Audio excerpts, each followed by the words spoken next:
The city's power grid flickered the moment he woke up. And that's when he realized he wasn't just fast, he was the reason the lights died.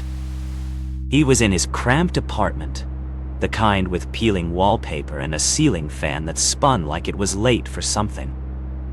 His hands trembled as he stared at the digital clock frozen at 3:17 a.m., the exact second he'd first felt the jolt in his veins. Then the streetlights outside dimmed, as if the entire block was holding its breath. He didn't have time to process it. His body moved before his mind could catch up, a blur of motion as he sprinted to the window. The neon signs of the district flickered like dying fireflies, and he knew somehow it was him. Speed wasn't just breaking sound barriers, it was breaking the city's pulse. By the time he hit the street, the blackout had spread 3 blocks. His red sneakers skidded on wet pavement as he stopped in front of a pawn shop, its security gate half down. The owner, a grizzled man with a shotgun and a scowl, stepped out, yelling about looters. But the thief wasn't human. Not anymore. A figure in a sleek, black bodysuit moved in stuttering bursts, faster than the eye could track, snatching jewels and vanishing before the owner could pull the trigger. That's when it hit him. He wasn't the only one. And if the city's power was tied to their speed, then every criminal with a need for haste was a black hole waiting to happen. He gave chase, his leather jacket flapping like a flag of war. The thief led him through the neon-lit maze of back alleys, past dumpsters and flickering hologram ads. Each step he took, the lights dimmed further, the city groaning under the strain of their combined velocity. He wasn't just chasing a thief, he was chasing the end of the world, one stolen watt at a time. Then the thief made a mistake. They ducked into the old subway station, its tunnels pitch black and humming with the ghosts of forgotten trains. The air smelled of ozone and rust. He hesitated at the entrance. This wasn't just dark. This was a void. But he had no choice. The tunnel swallowed him whole. His sneakers pounded against the concrete, each step echoing like a gunshot. The thief was ahead, a shadow among shadows, but he could feel them like static in his bones. Then the tunnel lit up, not with electric light, but with something else. A pulse, a heartbeat. The walls themselves seemed to vibrate with energy, and he realized the city wasn't just losing power. It was reacting.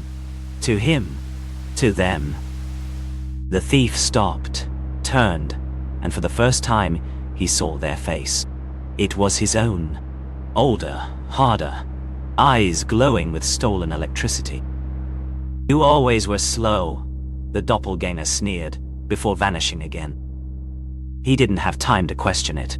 The doppelganger was at the control panel of an ancient substation, fingers flying over keys, siphoning power like a vampire at an all-you-can-drink buffet. The room was alive with sparks, cables writhing like snakes. He lunged, but the doppelganger was faster. A backhand sent him crashing into a bank of capacitors.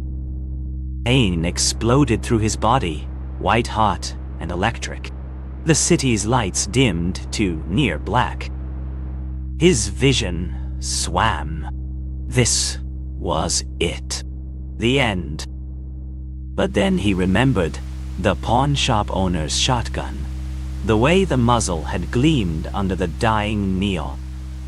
He reached into his jacket and pulled out the one thing he'd taken before giving chase, a single, rusted horseshoe magnet.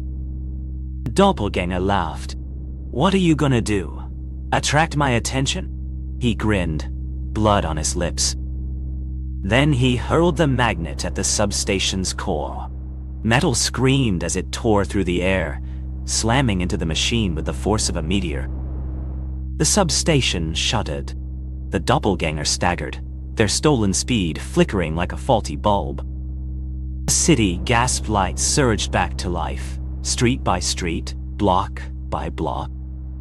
The doppelganger snarled, lunging again, But this time he was ready. He sidestepped, delivering a spinning kick that sent the thief crashing into a wall. The impact sent a shockwave through the room, and for a moment, time itself seemed to freeze. Then the doppelganger was gone. Not dead. Not escaped. Just unmade. Like a glitch in the system. Substation groaned, stabilizing as the city's pulse returned to normal. He slumped against the wall, breathing hard. The magnet lay at his feet, glowing faintly, humming with residual energy. He stepped out into the neon-drenched street, the city alive and buzzing once more. The pawn shop owner gave him a nod, shotgun lowered. No one else seemed to remember the blackout, or the chase, or the man who looked like him. But he knew. He flexed his fingers, feeling the hum under his skin. The power wasn't just in his speed. It was in the city itself, and it had chosen him. Not as a thief, but as its guardian. The lightning in his veins wasn't a gift. It was a job, and the city was his beat.